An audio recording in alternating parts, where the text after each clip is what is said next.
अरे बड़े भाभी को बुलाओ। कहाँ है भाभी? इधर आइए ना, पहले फ़ोटो ले लेते हैं।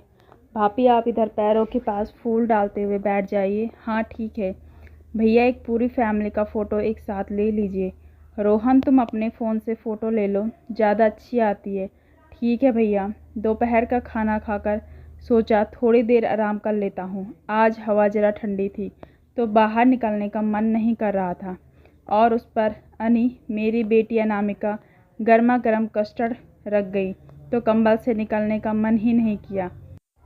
कंबल में पैर डाल के गरम गरम कस्टर्ड के मज़े लेकर जैसे ही सोने वाला था कि फ़ोन की घंटी बज गई। सोने का मन हो और उसमें कोई बाधा आ जाए तो ना चाहते हुए भी गुस्सा आ ही जाता है। लेकिन लगातार फ़ोन बजे जा रहा था तो मैं भी मन मारकर फ़ोन उठाया। देखा तो बड़े भाई साहब के बेटे रोहित का फ़ोन था। जैसे ही फ़ोन उठाया जैसे ही फ़ोन उठाया उधर से आवाज़ आई, चाचा जी प्रणाम, मैं रोहित बोल रहा हूँ।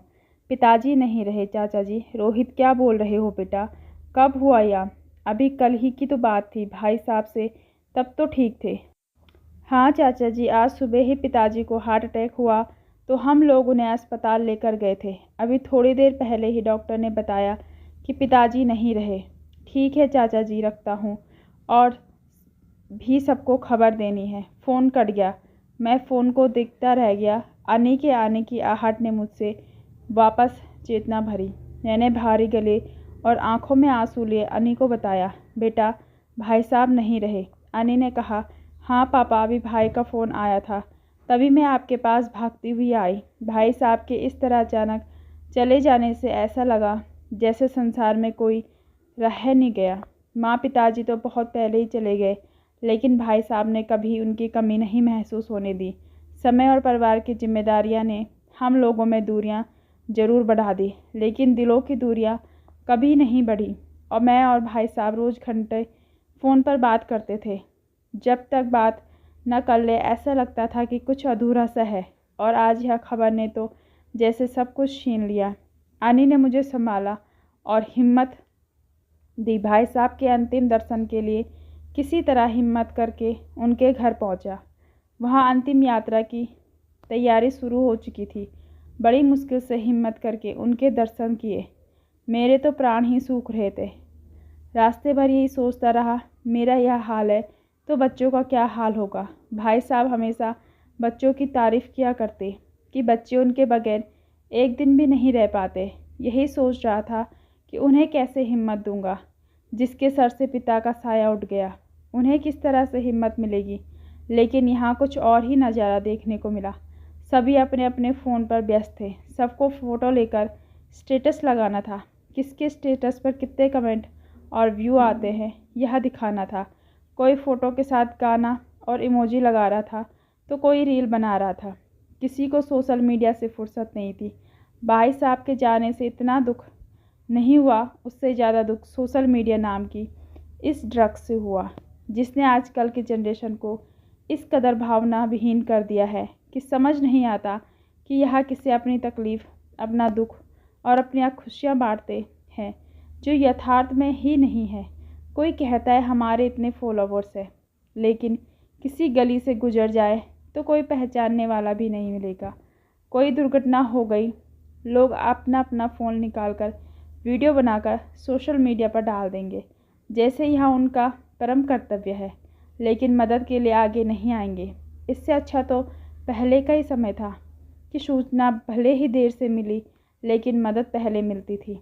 किसी नशीले पदार्थ की लत लग जाए तो उसे दवा और देखभाल से छुड़ाया जा सकता है, लेकिन इस सोशल मीडिया नामक नशे से नई पीढ़ी को कैसे छुड़ाया जाए, जिसका सीधे मस्तिष्क पर वार होता है, जो सही गलत फ़ायदा नुकसान सोचने की क्षमता को ख़त्म कर देता है।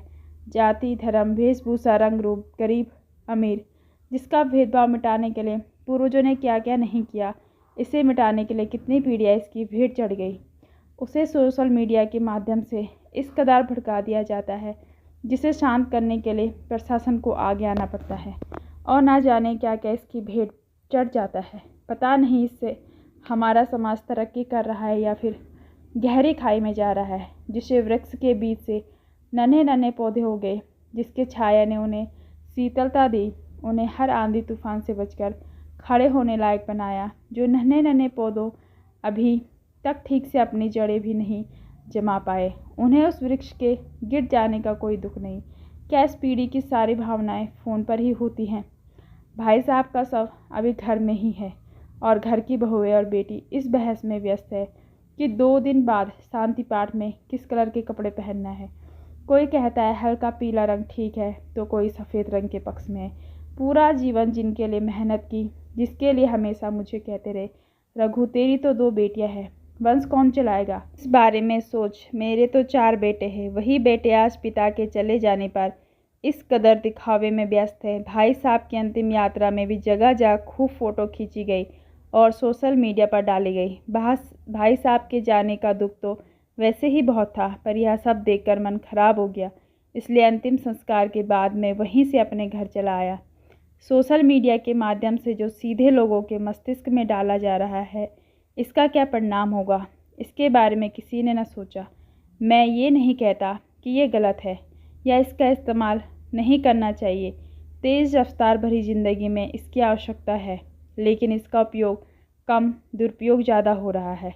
इसी सोशल मीडिया के माध्यम से कितने लोगों को नया जीवन मिला है। कोरोना जैसी महामारी को हम जैसे भूल सकते हैं, इसी सोशल मीडिया से ही सभी अपनों से जुड़ रहे हैं। परंतु किसी भी चीज़ की अति अच्छी नहीं होती, फिर उसकी कोई अहमियत नहीं रह जाती, बस उसका दुरुपयोग ही होता है। हमारे आने वाली पीढ़ी इसका सही इस्तेमाल करके तरक्की करती है या इसका दुरुपयोग। अपनी सोचने समझने की शक्ति और अपनी भावनाएं खोलकर एक मसीही ज़िंदगी जीते हैं। यह तो समय के गर्त में छुपा हुआ है, लेकिन इस ड्रग्स के बारे में गंभीरता से सोचने की ज़रूरत है।